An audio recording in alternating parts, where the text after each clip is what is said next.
Bonjour messieurs, dames. Bonjour monsieur. J'ai au fond de moi cette envie et ce besoin d'être la voix de ce peuple iranien qui ne peut pas s'exprimer à l'intérieur.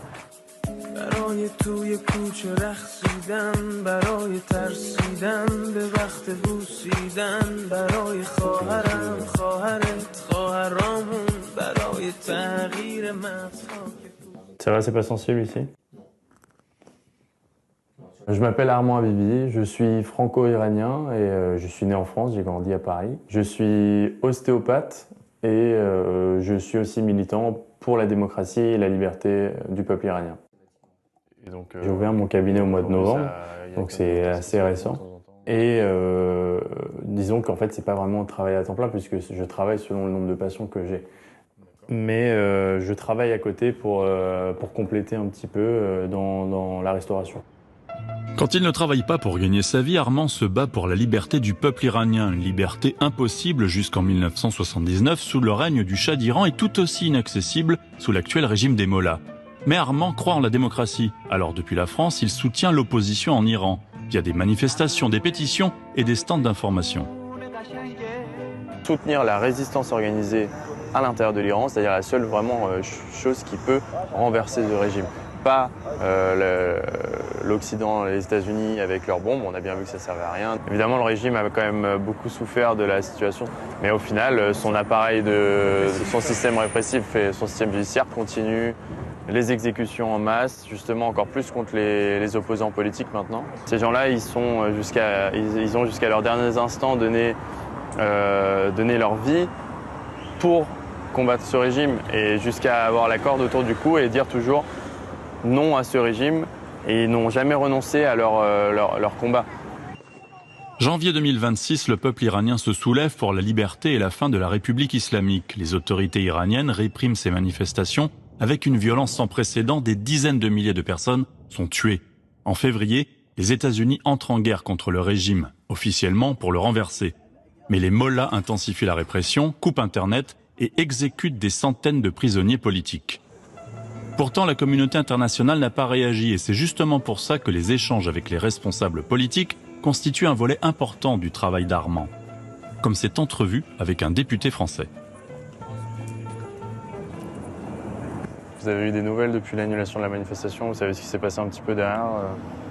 Non, l'annulation de cette manifestation, elle s'est produite en dernière minute, sans que personne ne la voie venir. On le sait, il y a un conflit, il y a les États-Unis évidemment en première ligne dans ce conflit et la possibilité que des choses puissent se dénouer sous certaines conditions et demander à l'État français d'annuler une manifestation des opposants au régime iranien, ouais. C'est possiblement une condition qui a pu être exigée. Ouais, bien sûr. Mais j'ai aucune preuve de ça, moi. Posté chez les parents d'Armand.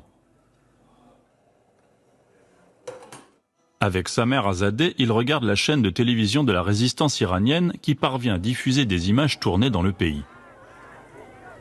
Ce qui est important, c'est que cette télévision, justement, elle est diffusée par satellite, donc le régime n'a pas la capacité de la bloquer. C'est pour ça qu'il y a beaucoup de gens à l'intérieur de l'Iran qui, justement, suivent cette chaîne qui, en fait, à la différence des chaînes du régime, montre la réalité de ce qui se passe en Iran. C'est pas seulement la propagande du régime.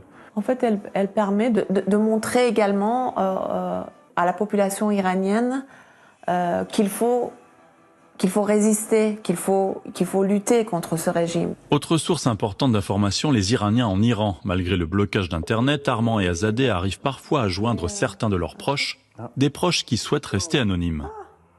Allô? Salam. خوبی؟ چطوری؟ چه خبر؟ همه خوبن. آرمانم اینجاست. سلام میرسونه. سلام. Bonjour, ça me fait plaisir de t'entendre. Ici, tout est devenu horriblement cher. Au marché aux fruits, par exemple, tu ne peux rien acheter à moins de 100 000 toman. C'est devenu aussi cher que des bijoux. Si tu as des invités chez toi, tu ne peux plus leur offrir des fruits comme avant. Il ne reste que le thé. L'histoire de la famille d'Armand est celle de la résistance. D'abord contre le régime autoritaire du Shah, puis après la révolution de 1979 et jusqu'à aujourd'hui, contre les dérives autoritaires de la République islamique et de ses dirigeants religieux. Ce sont mes deux oncles et la femme de mon oncle. En 1981, ils ont été tous arrêtés. Ma mère a été emprisonnée et eux aussi. Eux, ils ont été exécutés et ma mère a survécu après 8 années d'emprisonnement. C'était des opposants au régime de Khomeini qui étaient venus et qui avaient volé la révolution démocratique au peuple iranien pour en faire ce que nous vivons aujourd'hui. Ici, c'est moi, à l'âge de 3 ans et demi, lorsque j'étais sortie de la prison avec ma grand-mère, parce que nous avons été emprisonnés avec ma grand-mère pendant 6 mois environ, juste après leur exécution. Donc ça, cette photo, c'est vraiment au moment où je suis sortie de la prison.